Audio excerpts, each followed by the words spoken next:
Assalamualaikum warahmatullahi wabarakatuh. Bismillahirrahmanirrahim. Alhamdulillahirabbil alamin.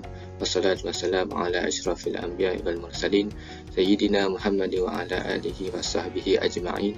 Amma ba'du. My honorable Dr. Nur Najihan binti Ja'far and my fellow friend. Now, group 1 went to present about Hadith 1, niat or intentions. First presenter is me, Muhammad Sakawi Adli bin Jafriden, metric number 1191329.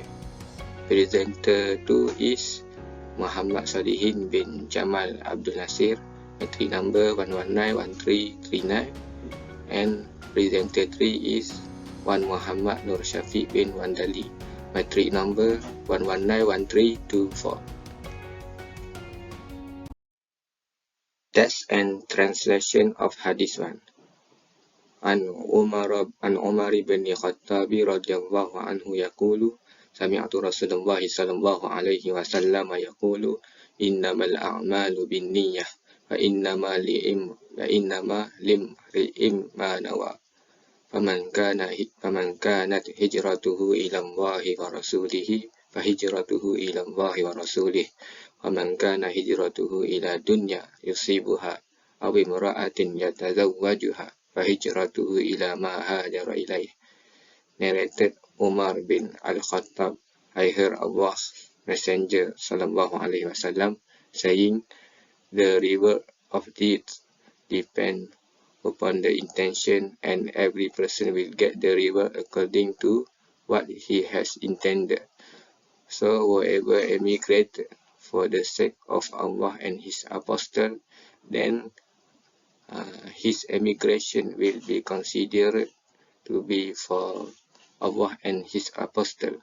And whoever emigrated for the sake of worldly gain or for a woman to marry, then his emigration will be considered to be for what he emigrated for. Narrated Al-Bukhari no 1 and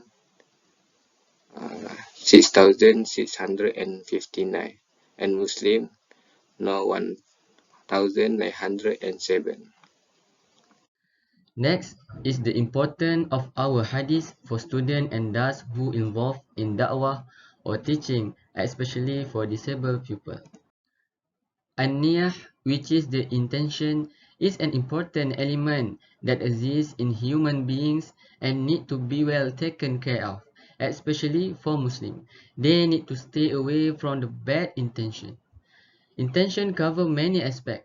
For students, they need to ensure that their learning goals and objectives are achieved successfully and blessed by Allah subhanahu wa ta'ala. Every day, they need to renew their intentions in order to always be motivated to continue learning. In addition, da'wah is another important aspect that is closely related to intention, including da'wah to disabled people, because they have the right to knowledge and the guidance, and they have the right to follow the straight path. The main thing that should be emphasized by preachers is the purpose of their preaching. When a preacher conveys the message of his intention because other than Allah, then his speech becomes useless and has no value in the sight of Allah. It is clear that one's intention must be sincere so that Allah subhanahu wa ta'ala accepts the practice and put it on the balance of goodness in the hereafter. Now I will discuss about the contribution in dakwah for disabled. What can you contribute for dakwah for disabled? Preachers are a group that is often associated as people who convey knowledge related to Islam to the community. The disabilities group is the group that must be preached because they also belong to the people who are responsible for religious matter in their life like normal people. Therefore, disabilities people such as visual impairment, hearing impairment, physical impairment, lack of speech, and thinking are in dire need of an effective method or module to receive religious knowledge with a more innovative and creative approach.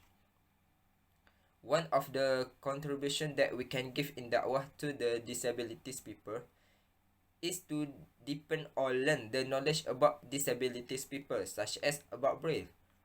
Once we specialize in Braille, then from there we can publish a scientific writing related to religious knowledge in the Braille version.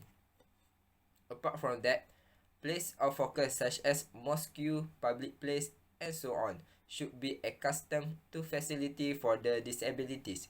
This can ease their burden in carrying out their daily affairs. As a conclusion, Islam as a religion of mercy does not differentiate its people whether they are born perfect or have disabilities and deficiencies. Even people with disabilities also have the right to have the opportunity to study religion and follow da'wah program like others. It is important that this special group can also become Muslim who practice the teaching of their religion perfectly. In this case, the Muslim community must play a role in helping by providing guidance and guiding this special group to the path that is satisfied so that they feel valued and not excluded from society. Thank you for lending your ears to the sharing from us. May this presentation be more beneficial to all of us. Assalamualaikum warahmatullahi wabarakatuh.